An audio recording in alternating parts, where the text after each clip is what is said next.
What's going on, plugins? Welcome back to another video. In today's video, I'm going to talk about the Kentucky versus Tennessee game and Kentucky's upcoming game against Arkansas. Before we get into this video, make sure you drop a like. And if you're new here, sub to the channel and become a part of the family. Now let's get into the video. Going into this game against Tennessee, Kentucky was on a 2-game losing streak, and this is the first time all season they lost 2 games in a row. They lost against Alabama, who's ranked in the top 5 right now, and they lost against Vanderbilt, who's unranked. The SEC is the toughest conference in college basketball this season. There's no easy wins. Every game is going to be tough, so this particular season, I'm not really worried about them losing a game here and there.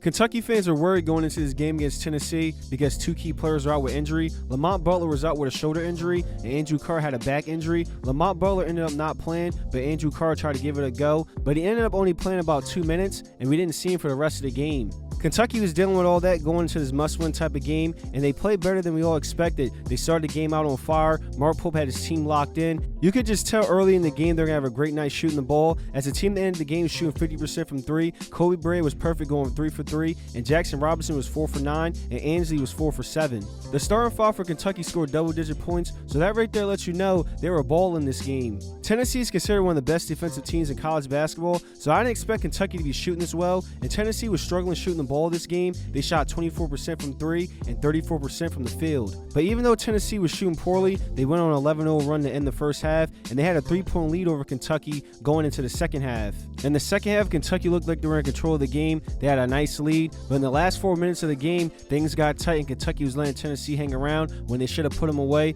Kentucky was making things difficult for themselves with turnovers and not rebounding the ball. Kentucky almost let this game slip away. Tennessee couldn't get a bucket down the stretch. I think they were 1 for 12 or 1 for 14 to end the game, so Kentucky escaped with beating Tennessee in a close game, 78-73. Kentucky has to get better at rebounding moving forward. Amari Williams did end the game with 15 rebounds, which is great, but outside of him, Kentucky really didn't have that much help on the boards. Tennessee had a lot of opportunities at second chance points by grabbing rebounds. They just couldn't knock down their shots. So Kentucky needs to find a way to improve their rebounding. Maybe Amari Williams will start having big games like this, where he's grabbing about 12 to 15 rebounds a game. Kentucky might need more performances like this from him often. Kentucky fans, y'all let me know in the comments if y'all think rebounding is going to be a big problem for Kentucky or not. I'm curious to see what y'all got to say. With this win against Tennessee, Kentucky now has 6 wins versus AP top 15 teams. I showed a list of the teams on the screen. There was some great wins right there, and Mark Pope's doing a phenomenal job coaching Kentucky in his first season getting these big wins. I know they have losses to teams that have fans scratching their head, like how did they lose these games, but for the most part when it comes to top-ranked teams, they play well and they win. Now this game is behind them and they're back on track of avoiding a 3-game losing streak. Now it's time to get ready for the game of the year for Kentucky,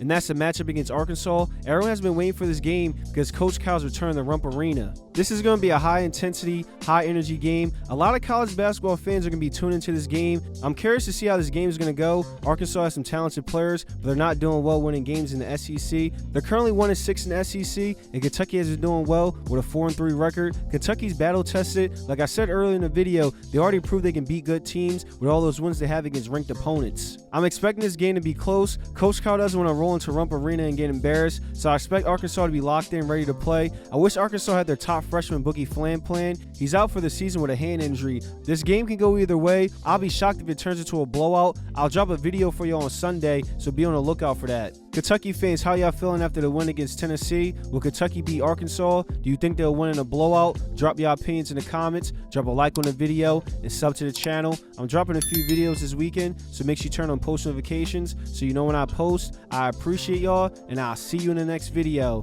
Till next time.